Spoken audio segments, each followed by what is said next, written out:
Hey friend, welcome back to Living Well Rounded. I hope you're having a fantastic day. We are going to shift gears a bit for today's episode. We're going to discuss social media, which is a topic that has yet to be discussed here on Living Well Rounded.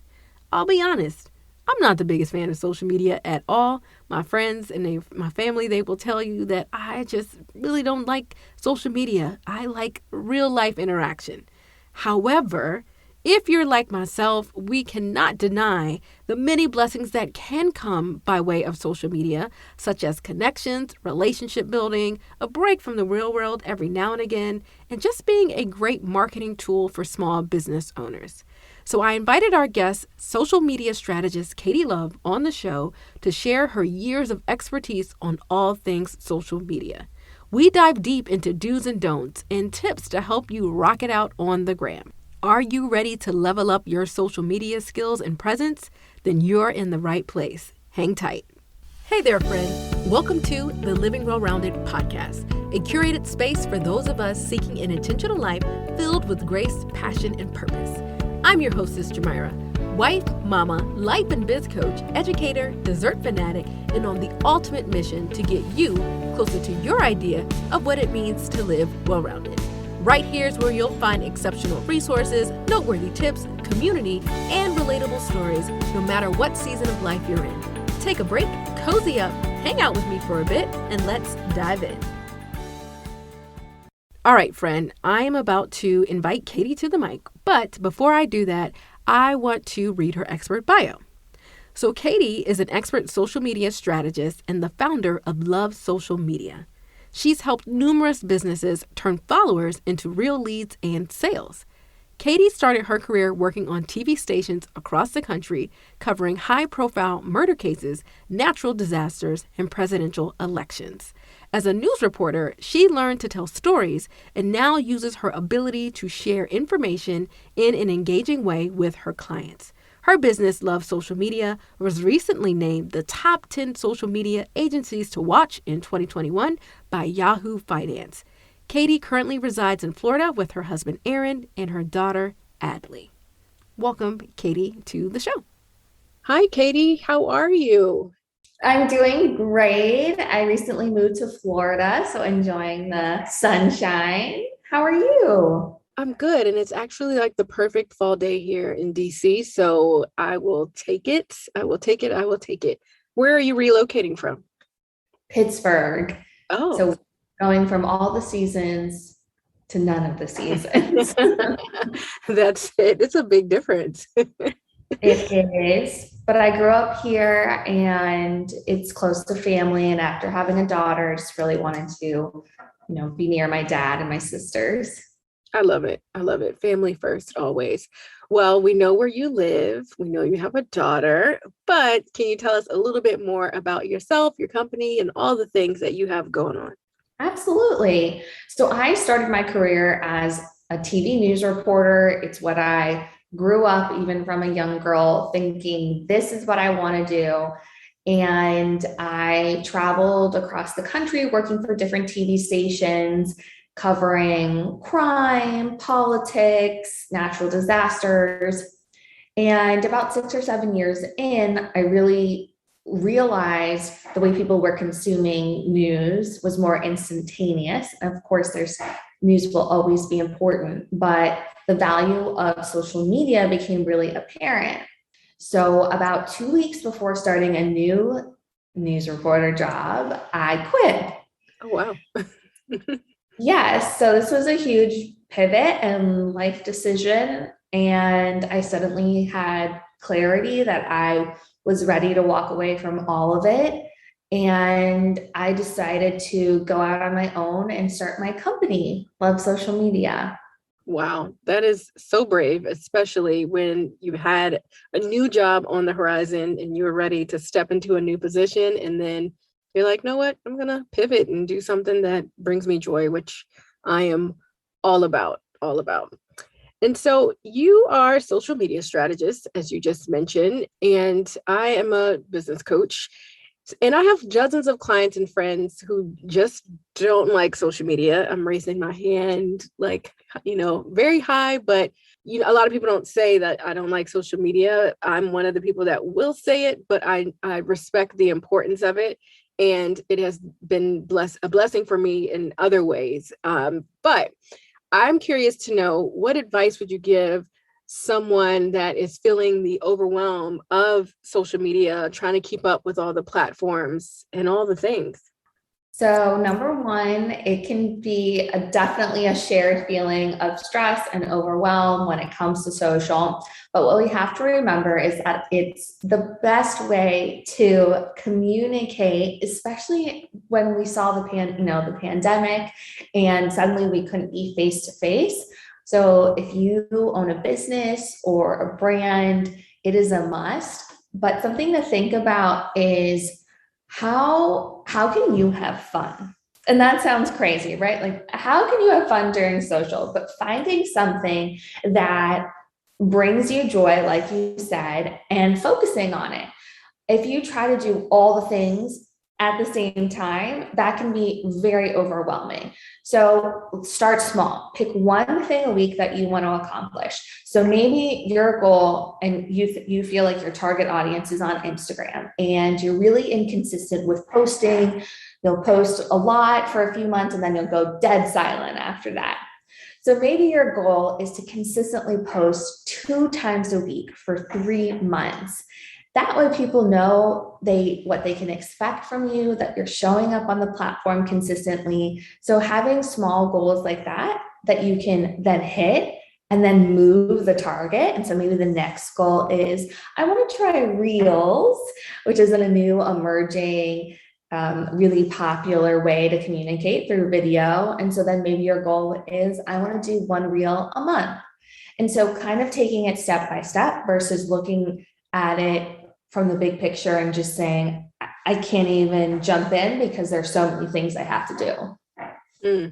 It's funny you mentioned Reels, because that is one thing that really had me say, all right, she definitely has to be on the podcast because she kills it with Reels. They're so entertaining. But the biggest thing is they're very informational. I learned something by watching your Reels, and to your point, you make it look like it's fun. So it doesn't look like you're working, even though I know you are. But I just love how you are showing your personality. You're showing how you can use that platform to educate and to also show people that you are an expert. And so if you are someone like myself, who, again, I shy away from social media, especially if it's video or camera, I'm like, no, thank you. But how do we get comfortable with the new tools and all the things that are coming to be, especially on Instagram? You just mentioned Reels, which is a great example. But how do I now jump into Reels? Like, what's the tea on that, Katie? Well, it's never too late to start. And I'll be honest, I was intimidated by Reels, which you wouldn't think. I have this career of being on camera and speaking in front of people. And suddenly I just froze. I thought, how do I show up on this platform? And I want to be taken seriously. So it's not that I'm not a dancer, but it's not authentic to me to be dancing around, right? So how do I, as a professional woman who is seeing the value in showing up on videos, how do I turn that around and make it something that I can use? And I think that if we think about who we are and what we offer, and being able to get that across on social. So I'm a strategist. I want to give people tips about how to grow their following and grow their business through social media. So I go back to the basics of what I tell my clients every day. And then I thought about how I'm going to translate that in a reel. So it's consumable, snackable content that is fun to watch and is not like I'm preaching at them, but suddenly you watch 15 seconds and you're like, oh, I just realized I now can do this and I learned this. So what can you offer to your audience that you're an expert at, that you can do in a fun way? So I think just like going back to the value of what you offer is super helpful. Oh, that's so good. I love the idea of snackable content. I literally wrote that down. and the importance of highlighting that you're the expert. We go on social because we're feeling like we need to keep up. I know for myself, I took a break on social, but then you're like, I'm losing followers. And so I need to just stay on this hamster wheel. But you made a great point that if it's very much intentional and you are teaching people, they'll be around waiting for you to get the next bit of information so that they can implement it in their business and whatnot. So I think that is awesome.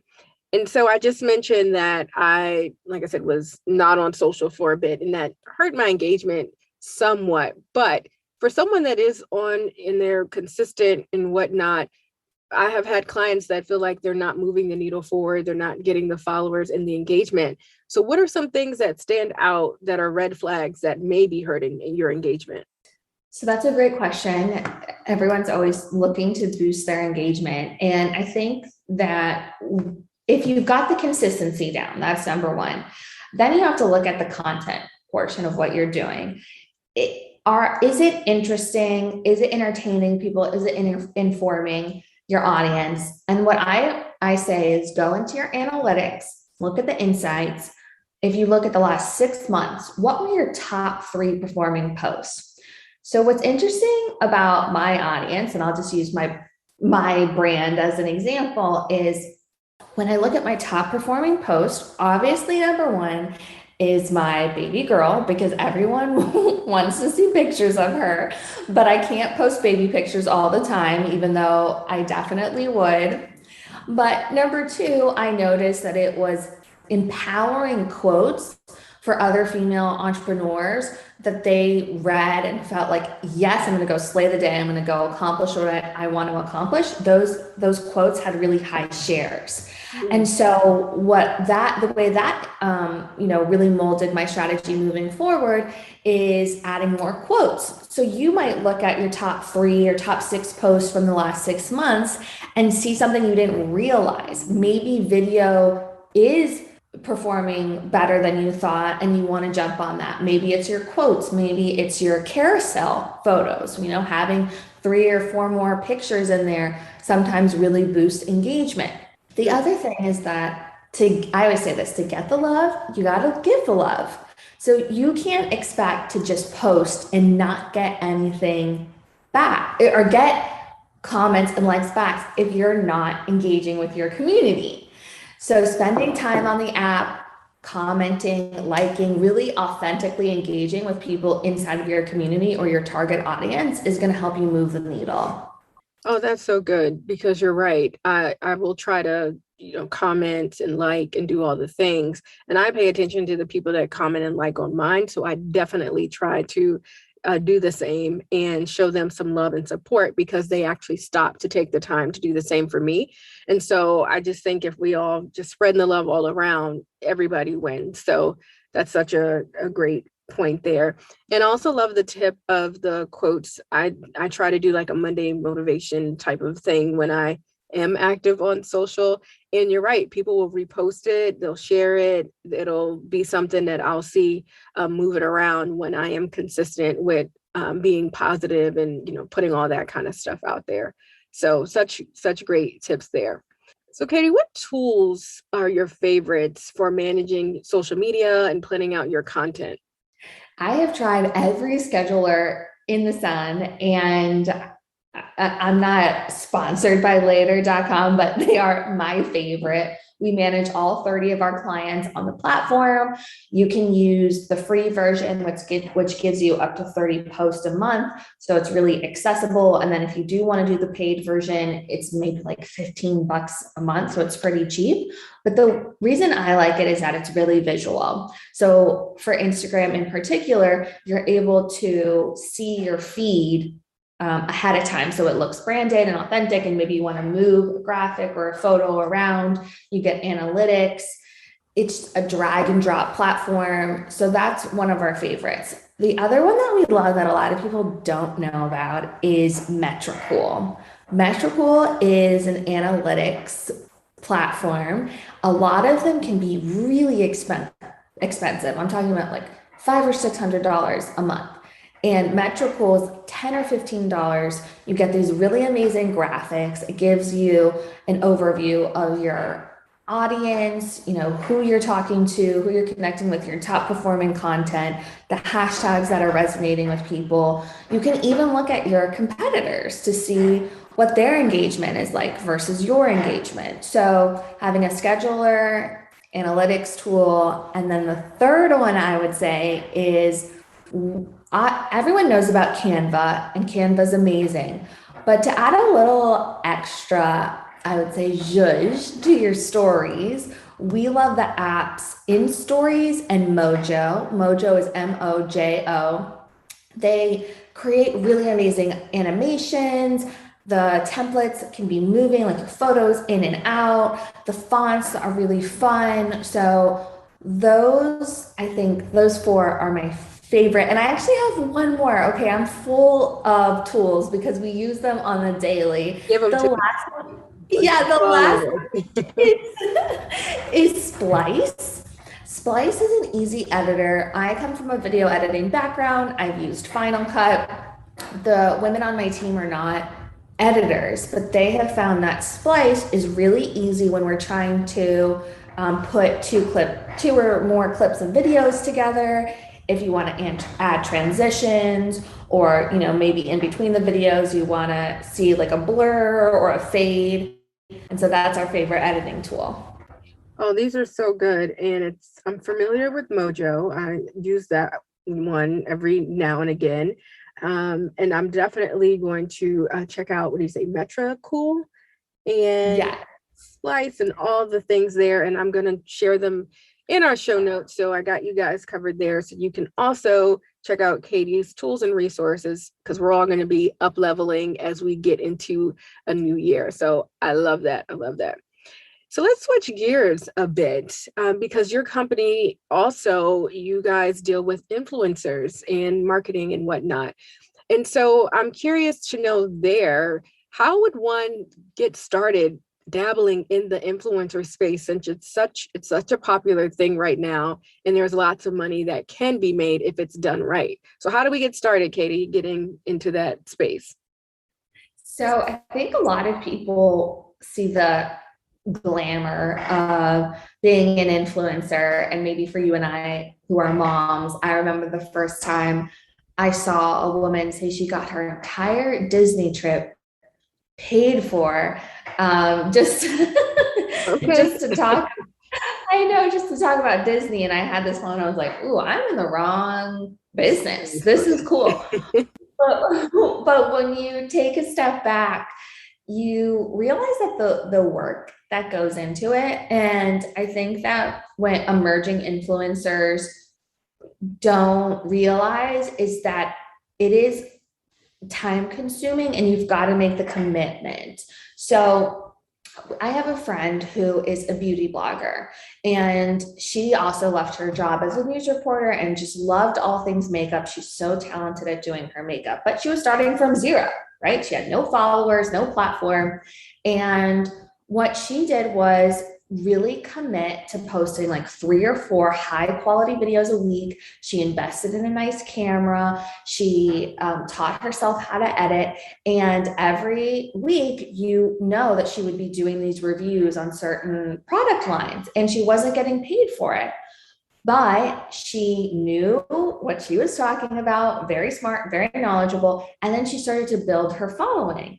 And so people were relying on her if something new came out or they wanted a lipstick to go to her page. And once she got to, 10,000 followers, she was able to start charging. So the one thing that I will say on the other end of it, when we're looking for influencers, people have become like, we had a woman, we were trying to connect them with a kitchen brand. She has 2,000 followers. She asked for $400 for a feed post. And good for you for trying to get that money. I'm all about women getting money.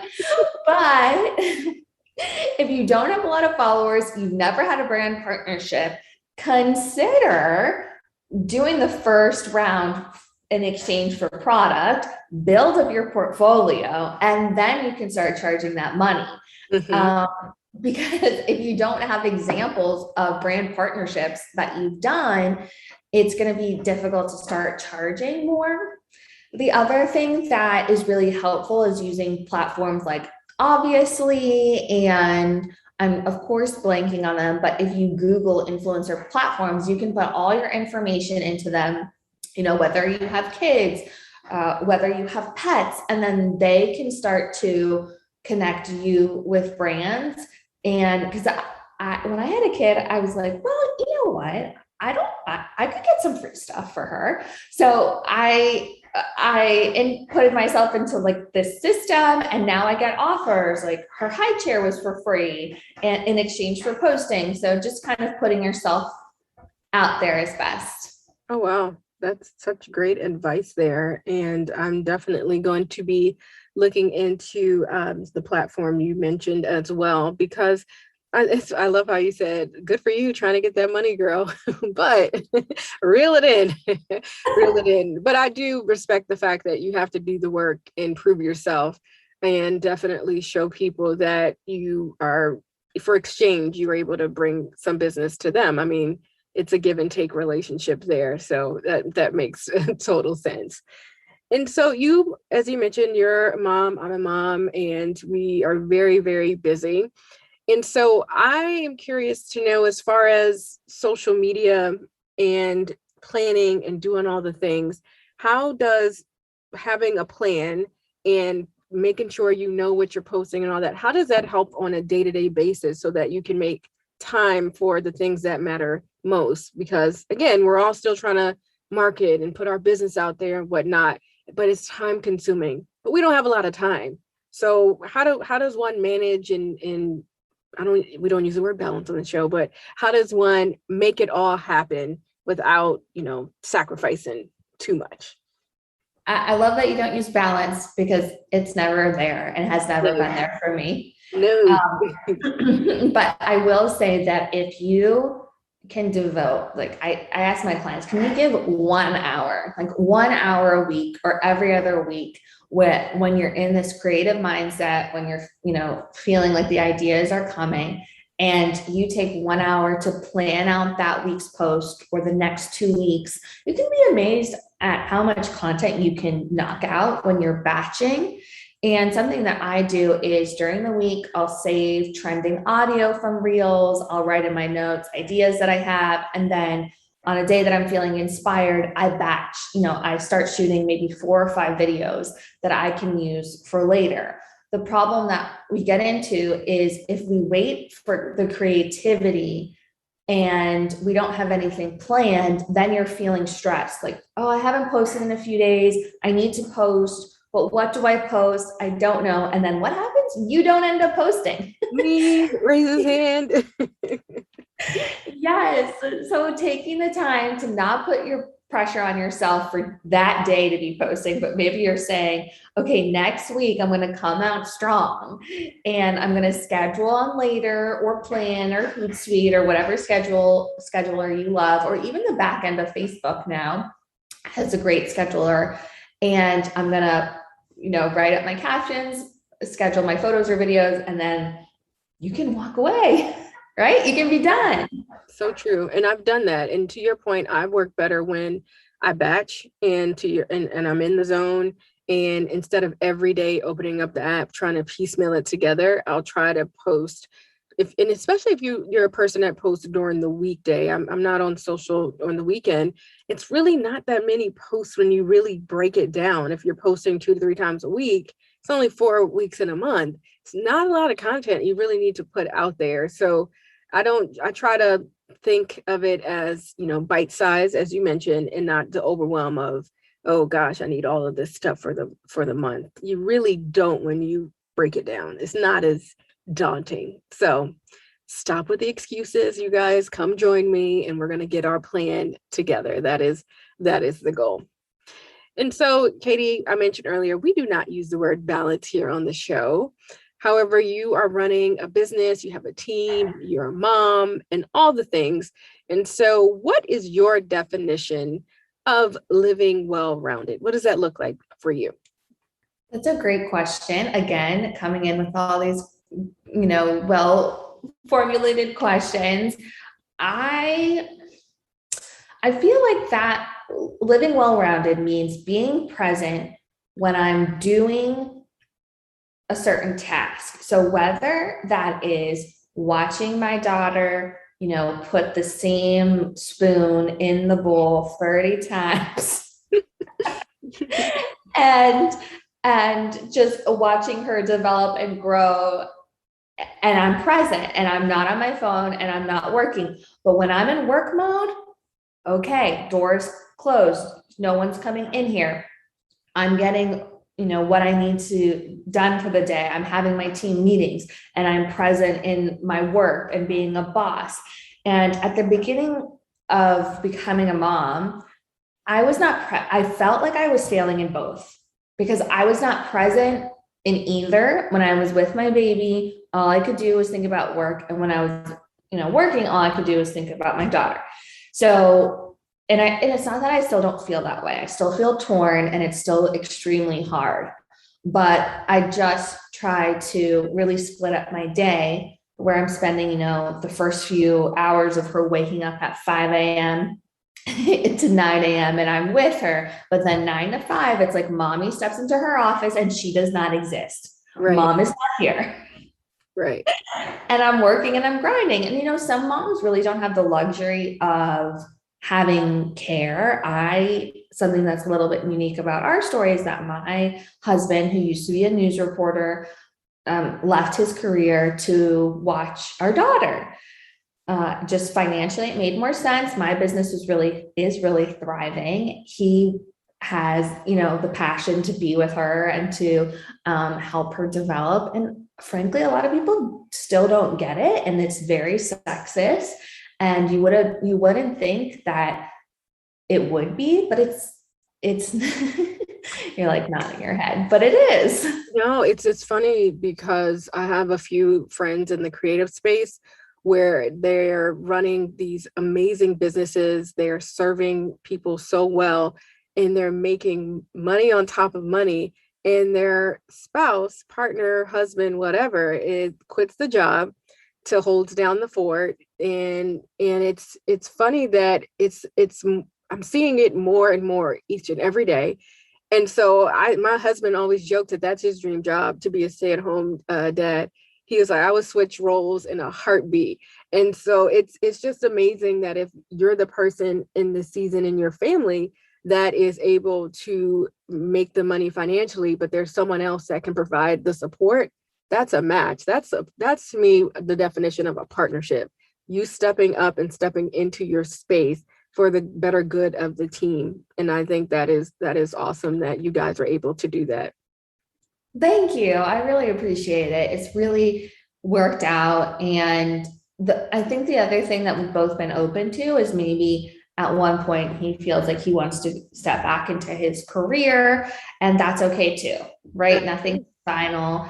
But at this point, he's loving spending time with her, and no one better to take care of. Well, I really hate, this is a side note, when people are like, "Oh, my husband's babysitting." Oh, that is not. My mom told me that years ago. You can't babysit your own kids. She used to say that. You cannot babysit your own kids. They're yours.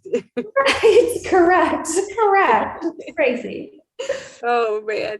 So what are you most looking forward to in this next season of your life? Well, number one, watching my daughter grow. She's starting to say more words, and I'm just constantly amazed about my feelings about being a mother and just her developing. And then I won't even say number two, I'll say 1A is scaling my team. So 2 years ago, there were only 2 of us. Now there's 7 of us full time. And I never could have imagined that I would be responsible for other people's salaries and livelihood. But here I am, and it's working and we're growing. So I'm looking forward to seeing, how we can scale even more and service more women. We mostly work with female entrepreneurs and helping them grow their business through social media. And it's really helped fulfill something I wasn't sure.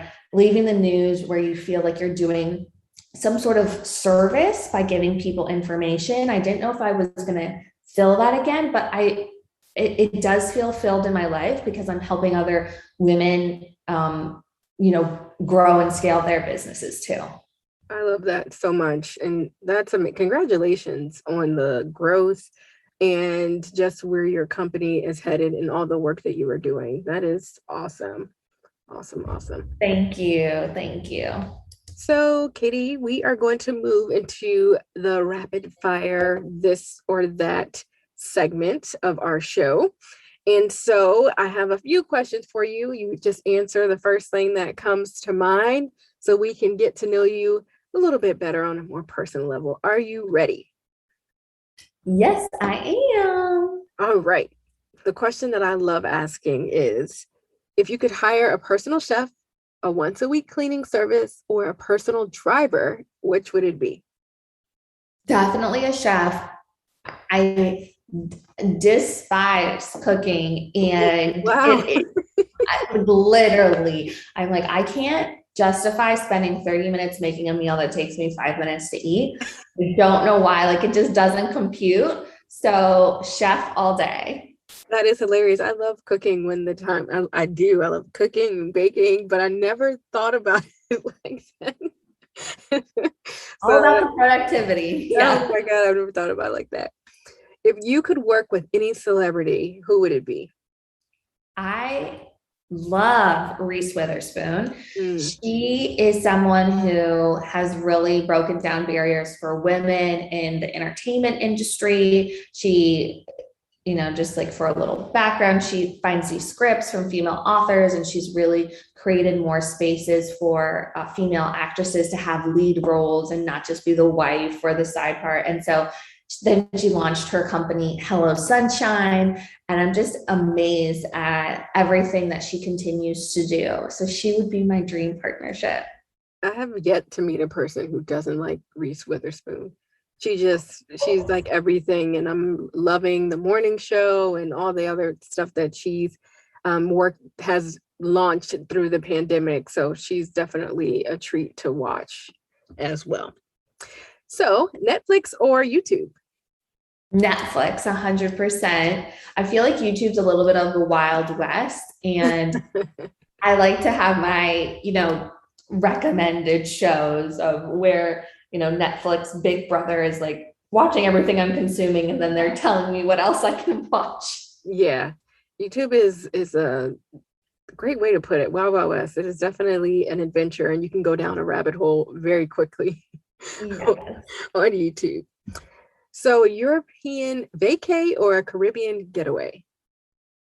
Wow. Okay. Well, European vacay before kids, Caribbean vacay after kids. I totally But get it. yeah, I mean, now that I'm in Miami, the beach is less like it's so accessible. I'm dying to get back to Europe and to travel and to be around different cultures. And so I'll final answer European vacation. I hear you. I'm right with you. I'm craving a trip to Europe. It has been too long, feeling like we've, just been stagnant, but I can't wait. Can't wait. Do you have a favorite candy? This is so random because it's like not readily available, but I love snow caps. Snow caps are these like little chocolate mountains with the white things. Yes. Where did So you get those? I know what you're talking about, but you don't see them. well, okay, because we used to have a Blockbuster down the street growing up as a little kid, and it was our weekend activity. We'd go with my dad, we'd find a movie rental, and I would get my snow caps, and they just like don't exist anymore. So I have to find a new favorite, but I think it's like the nostalgia for me. I hear you. And throwback, you said Blockbuster, and you had me Major thinking throwback. the good old days back then. So, what was your first job? So my first job was working as a camp counselor, you know, at 15. And then my first professional job, I don't know if we would count internships, but I did intern at the Today Show in DC with Savannah Guthrie and Chuck Todd. And it was such an incredible experience. It was 4 months. I know you're in DC. I loved it. It is one of my favorite cities. And so that was an amazing experience. That sounds like an awesome job, especially in the field that you were in or moving into at the time. That's a big deal. Big deal. And it's funny because my next question is, what's your favorite season? And we just talked earlier at the top of the show about you're not getting those seasons in Miami. So normally, what's your favorite season? But my favorite season is summer. I know people feel like it's too hot. I'm like, bring the heat, bring the pool, bring the beach. Like, I love it. It is my favorite. That's the exact opposite of mine. So you are very much well accomplished. You've done a lot of great things in your career and your personal life. But what is something on your bucket list?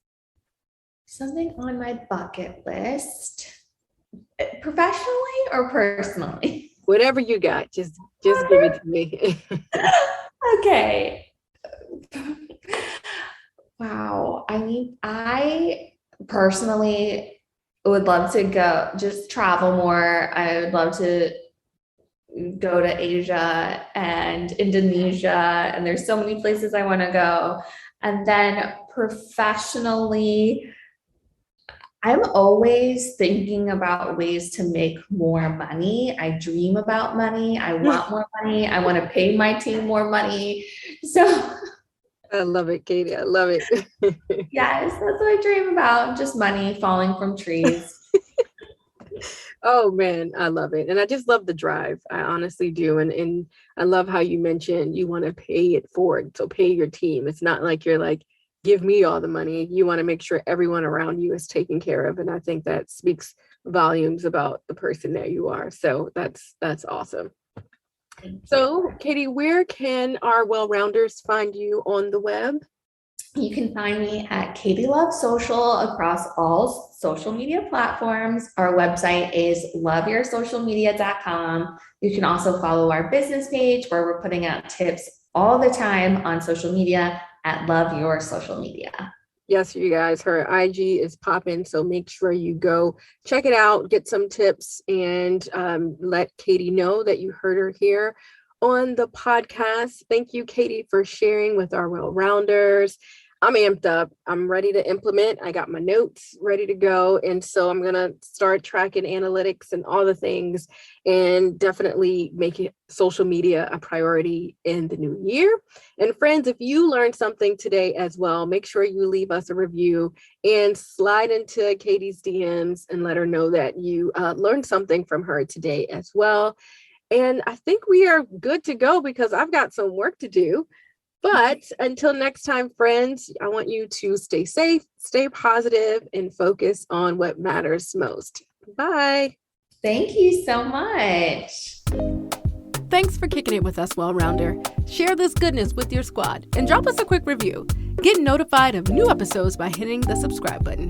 Until next time, seek a well-rounded life and remember to focus on what matters most.